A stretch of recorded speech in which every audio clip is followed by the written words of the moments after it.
چی گپ شد؟ سوختم همش رفت همش را از دست دادم فوزین تو باری هم با بلا وا نخورده نمیتوانی؟ همش رفت همش را از دست دادم همش رفت انا همین است عاقبت میزدگی. گذرید سختر دار.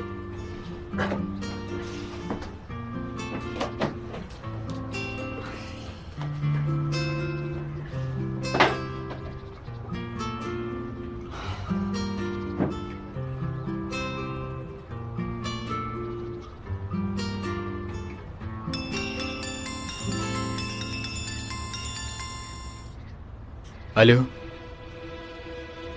بله قادری پیکچی. فهمو بسیار خوب. می شود برایم موافق است. بسیار خوب برایم موافق است. تا بازدید. تشکر. چی شد؟ نهایت یک خوش خبر. چی؟ من به یک چند کارگاه مراجعت کرده بودم. این یکی از آنهاست. میخواهند واخورند. انشالله بخیر می شود. انشالله پسرم انشالله. خدا خواهد. این خیلی باشد من تیاری میبینم. بله من هم میبرویم. با کجا؟ کار دارم دخترم. من هم روم. تنها میروم. مایلش.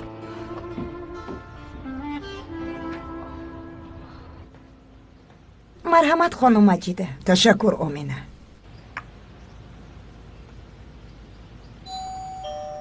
من ببینم که کی آمده است.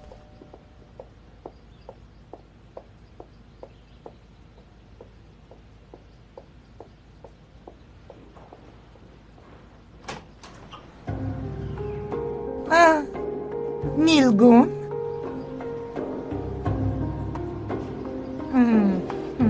از این بر میآید که من بعد برای خانم مجیده کار میکنی.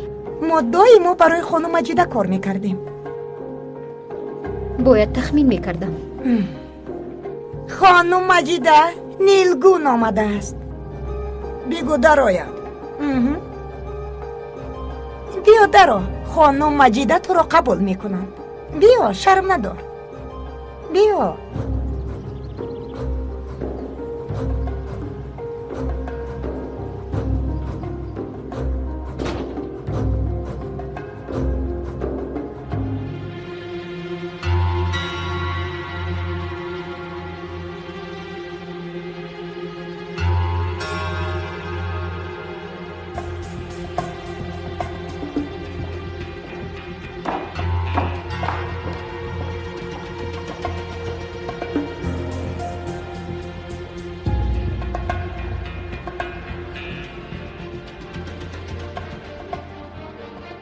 راستی گپ رو گویم تو را بر وقت‌تر انتظار بودم.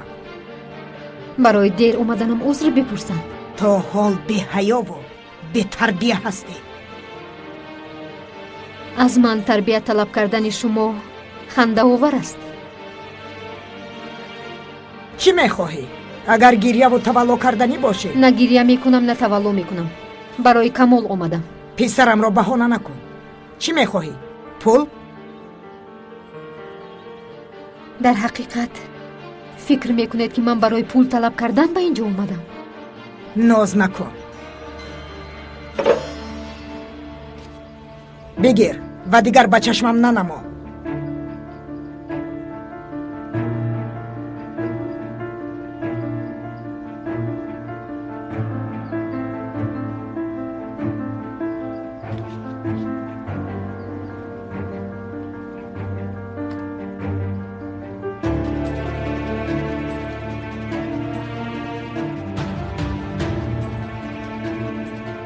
پول بسیار. ولی برای من کم است. برای من؟ بله بسیار است. نگاه کنید خانم مجیده. این یک دست است. این دست انسان است. این تا این وقت از کسی ناحقانه یک درهم هم نگرفته است. کار کرده پول جمع کرده است. شما قدر دست انسان را نمیدونید. شما قدر کار کردن را نمیدونید. من با این دستان گلیم بافتم، با غیرت یک ریسمان بستم، مهنت کردم. پسر تو باشد این دستها رو به دست گرفته دوست داشت. خانم مجیده، پسرت در حبس هست، او رو از ادوکاتش محروم کردی. قرضدار بودنش رو هم میدونی. نفرتی که نسبت ما داری ضررش به پسر تو میرسد. پسرت رو خلاص کن. من برای همین اینجا آمدم.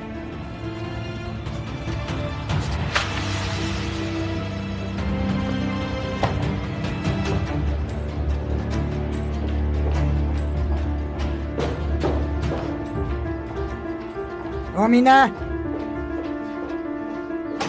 لبای خانم مجیده، بریزا بگو که ماشین رو آماده کند. فورا.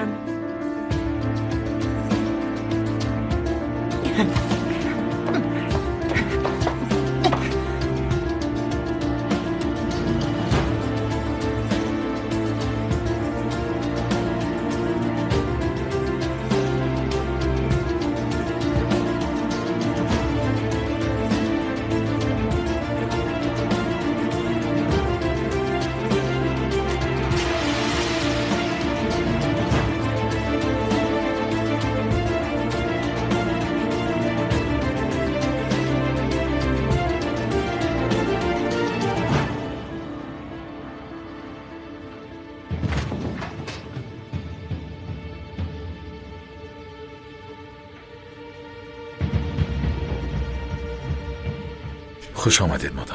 خوش باش پسرم. نیلگون آمده گفت که با آنها معامله خوب کرده ای.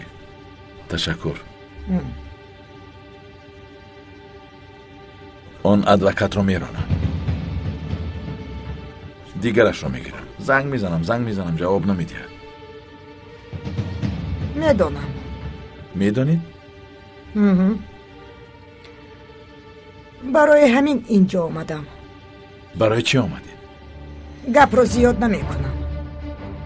میخواهم که به حالت پیشینه‌ات برگردی. یا عشق، یا پول، یا آزادی، یا محبس، یا نیلگون، یا سوزن. اگر سوزن رو انتخاب کنی در مدت 1 ساعت رو آزاد میکنم.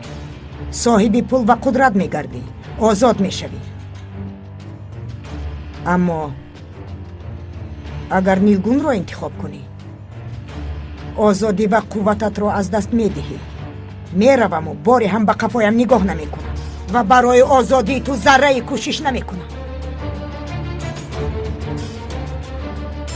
انتخاب کن، یا عشق یا پول.